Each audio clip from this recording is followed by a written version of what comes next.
I'm Clumsy and I've been editing for the last 5 years. I've worked with some of the largest faceless creators and I've scaled from $50 a video all the way to $1,500 at just the age of 19. But I failed as a video editor. It still took me way too long to land my first real client, and most of my early mistakes were completely avoidable. It took me years to realize what I'm about to tell you in the next 15 minutes. So lock in, listen up, and most importantly, apply these lessons into your own work. Because if you're not getting results, chances are you're missing some of these principles. Lesson 1, edit for the viewer, not the client. Imagine you're a YouTuber and you're trying to go viral with your next upload. What matters most? Is it the idea, the thumbnail, the title, the editing, the script? What's the most important factor here in dictating whether this video will be a success or another flop? Say you go all in on editing, scripting, and creating an outstanding thumbnail. That is not a guarantee of a successful video, and you know this. Because if the idea doesn't spark curiosity, if no one's searching for it, if there's no real strong promise, then it doesn't matter how much you edit. You would have wasted a lot of money, time, and energy. So why am I saying this? Because in editing, it's the exact same thing, just in disguise. Most editors obsess over the how. Flashy animations, new plugins, complex scenes, hundreds of keyframes. They're trying to look skilled. But you're not editing for the viewer or the client's result. You're editing to flex, to have something portfolio worthy, to have something that looks premium on Twitter. So when a potential client sees a pile of animations, they think the price is justified. Listen, as an editor, you need to understand why viewers click off. This is important as it literally shapes how you approach the video, how you edit the project. My friend, you aren't editing for algorithms, but rather for human beings with real emotion. A viewer didn't click off because they were bored. They clicked off because they stopped believing the video would deliver the payoff. They clicked off because they got overwhelmed or confused. There was lack of clarity. Therefore, when editing a video, you should read the script and with each line ask yourself, what does the viewer need to see right now to instantly understand this? Or what do they need to see right now to clearly see the progress and see that the video is delivering on its promise? Look, it all comes back to retention. Retention is basically expectation, progress, and payoff. Expectation is what the viewer thinks they're going to get, which is derived from the video's title, thumbnail, and hook.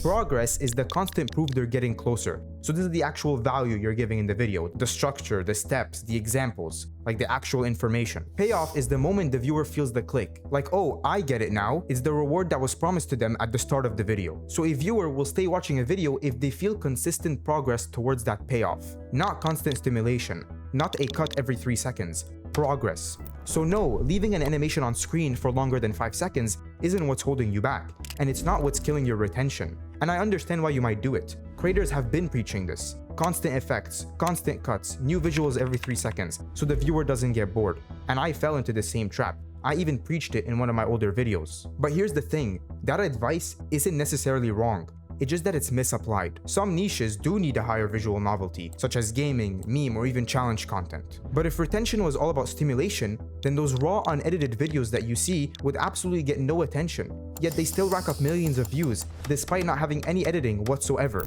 And that's the framework. What to show first, why you're showing it second, like truly understanding why you're doing what you're doing. And only then, you should only think about how to show it. The execution. The issue with most editors is that they get the order wrong.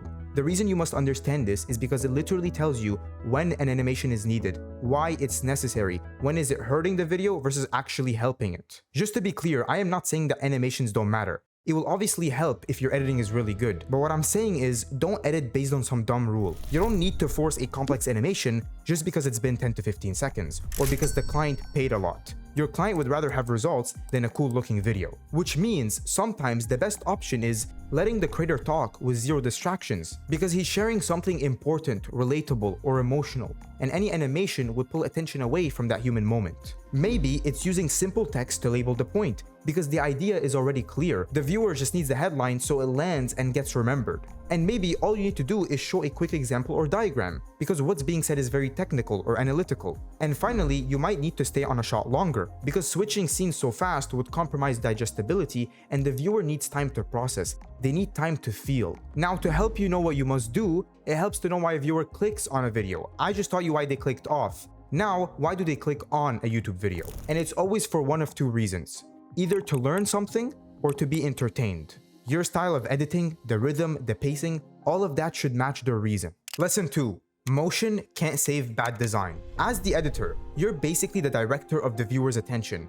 You decide what they see, when they see it, and what they focus on. And here's the truth. Most premium edits that you see, most premium motion is decided before you even touch a keyframe.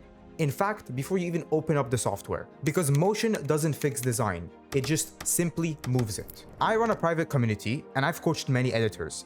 Inside, people post their work and I give them feedback so they can improve as fast as possible. After analyzing countless editors and hundreds of edits, there has been this underlying issue amongst all the new editors, even the more experienced ones. It's not that their animation is bad, it's not that they need to learn more After Effects or get more plugins or learn Blender, it's that their design fundamentals are trash. And what hurts me is that a lot of them have good ideas, but horrible execution. The second you look at the colors, the contrast, the lighting, the background, the entire edit just doesn't make any sense. It's those poor little decisions that mess everything up. Animation can't save a bad design, just like editing can't save a bad video idea. Most people learn this backwards. They open After Effects and they spend years wondering why their work looks like shit, even though their motion is smooth. It's because you skip the fundamentals, spacing, hierarchy, color, typography, the boring stuff that actually makes a scene look expensive. Before I even touch any editing software, I will spend a good couple of hours in deep focus on building an inspiration board. I'll sketch each animation before I even think of opening After Effects. I'll have each line of the script planned out. This is 75% of what gets you paid as an editor. Clients don't want to pay for someone who can just press buttons. They want someone who can actually think. So learn design first and animation second. I go way deeper on this inside my community, but for now, here are the core design principles you need to understand quickly and simplified. First, you have a focal point. A focal point in design is the primary area, element, or feature that immediately captures a viewer's attention. It establishes a clear hierarchy, directing the eye to the most important message. And there are 5 easy quick ways to do this, but I'll get to that later. First, what is a clear hierarchy? What does that even mean? A hierarchy establishes a visual order, telling the viewer what to look at first, second, and third. A scene without clear hierarchy is usually confusing and viewers don't know what to look at first. But don't overthink this. This is really easy to apply and you're probably already doing it subconsciously. Third, you have a color palette and contrast, which is extremely important. A pattern I see with a lot of the editors I coach is random color choices, which kind of surprises me because it's basically like fashion. Some colors just don't go well together. You can have a great idea, but if the palette is off, the whole scene instantly feels cheap. The good news is, this isn't a hard problem to solve. One of the easiest fixes is simply using the color wheel and a color palette generator. I'll leave both website links in the description. The process is simple. Before you start an edit, pick a color palette. Every great edit has a consistent color theme, and they stick to it from start to finish. Here's a perfect example. Back in January of 2025, Iman Gadzhi dropped the One Thing event. I took screenshot of a bunch of the animations, and what stood out immediately was how consistent everything was. Same style, same energy, same fonts. Yellow was clearly the main color, and it was supported by dark grays and blacks, and one lighter color. I found the exact color palette using the website I showed you earlier. Seeing this, you could tell it belonged to the same event or the same series of videos, without the need of me telling you, without context. So when you finish animating a video, I should be able to pull every scene out, lay them all on a whiteboard, and instantly see they're all from the same project. I shouldn't need the title, the script, the context, or anything of that matter. Now I want to show you what this looks like implemented. One of my students in the community made a short motion ad about the community itself as practice. I'm gonna play his version first, and then I'll show you the version I made using the exact same script. Fast workflow is everything. It gives opportunity, motivation, confidence, and builds trust. So why hesitate? Join Beyond the Frame today to learn how to deliver premium content faster than your competitors. All right, now here's my version. Fast workflow is everything. It gives opportunity, motivation, confidence, and builds trust. So why hesitate? Join Beyond the Frame today to learn how to deliver content faster than your competitors.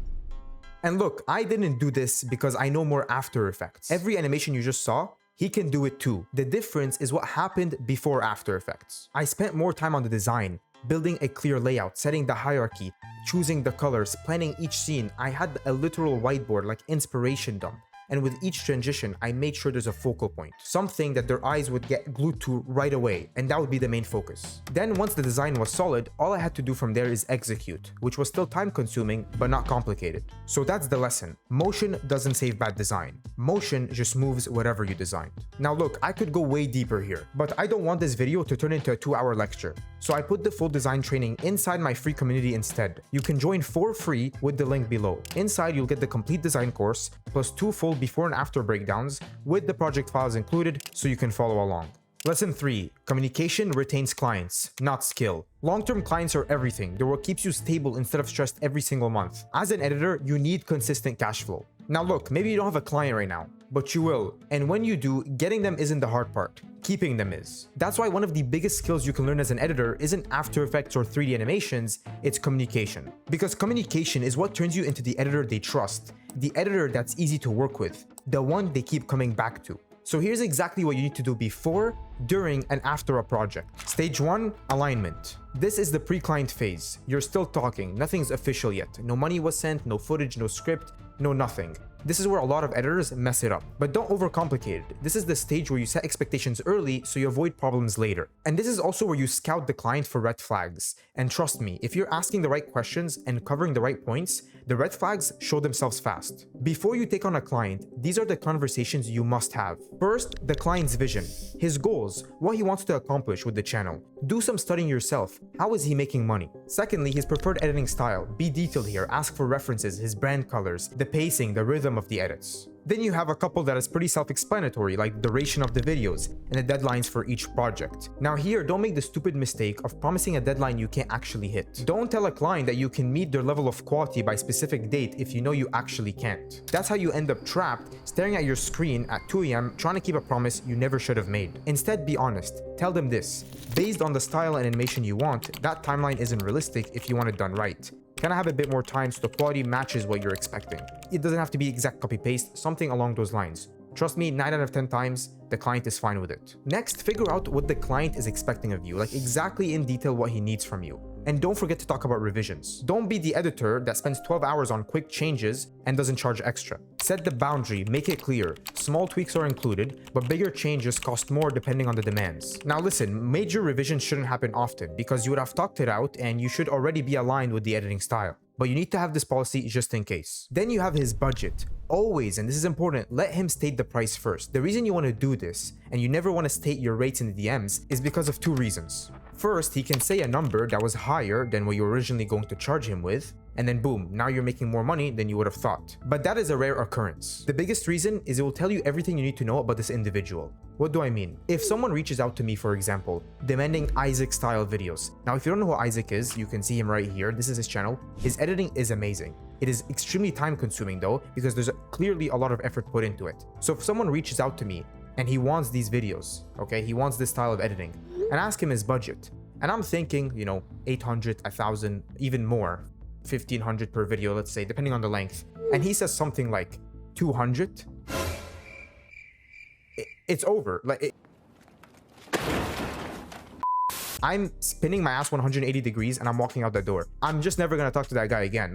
I'm not gonna convince him to 5, 6, 7x his budget for these videos. Clearly, that person doesn't know the amount of effort that it requires to make videos like Isaac. So I'm not gonna waste my time. But let's say you were able to agree on price. You then would discuss the payment methods and policy. Do not get scammed as an editor. What I do is if I'm working with a new client, always, I will receive some form of money up front. If it's the first time working with him, 50% upfront, 50% after. And when I deliver the final product, the final video, I will have a watermark or it'll be lower quality so he can't upload it. Be careful out there, boys. Do not get scammed. Always take money upfront. Stage 2, execute. Now this phase is when the project is sent. You received your initial payment, you have the script, you have the voiceover, the footage, the client assets, all that good stuff, and now you are beginning the work.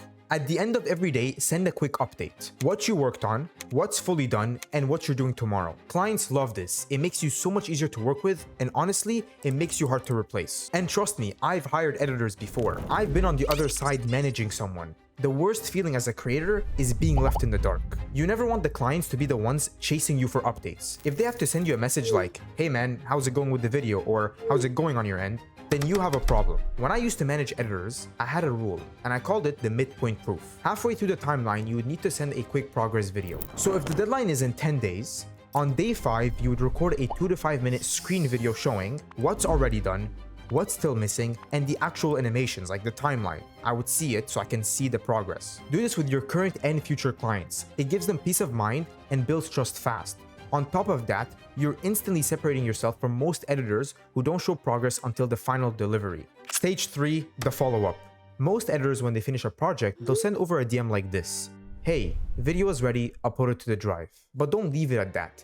ask for a testimonial. And when I say that, I don't literally mean sending a message like, "Hey, can you give me a testimonial on your experience working with me on this project, please?" You see, now you just sound like an NPC. Just ask them what they think about the video. Show that you're open to feedback. Show your willingness to improve something if they don't like it. Just care.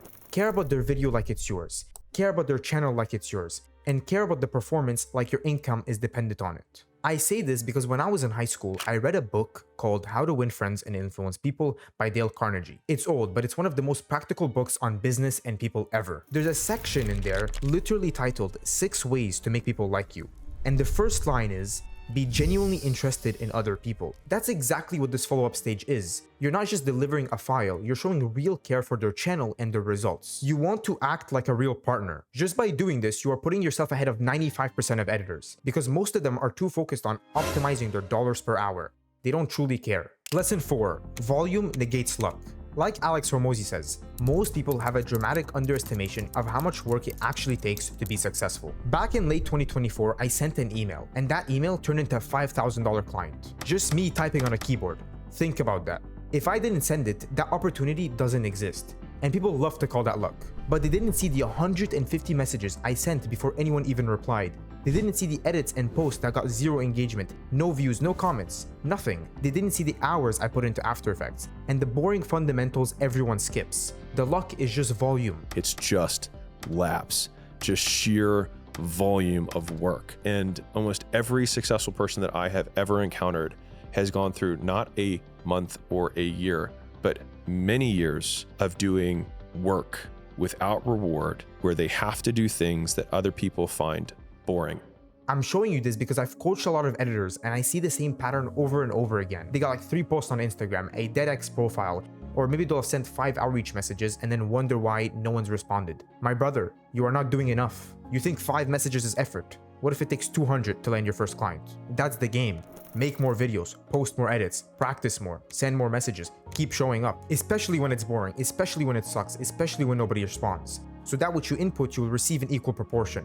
So if you don't want to rely on luck, you can just do so much fucking work that you will brute force your way to figuring it out. And stop pretending like you don't have the resources. You have AI, you have Google, you have YouTube, you have communities and courses. What took years in the past, you can now learn in a matter of weeks. So if you don't know how, it's usually not that you can't. It's that you know it's going to be painful, slow, and uncomfortable, so you avoid it. A lot of editors, some of you in my community too, you're obsessed with the end goal. You're staring at 5K a month or 10K a month, and then you wonder why you're not making progress. Because you're focused on the one thing you can't control, the outcome.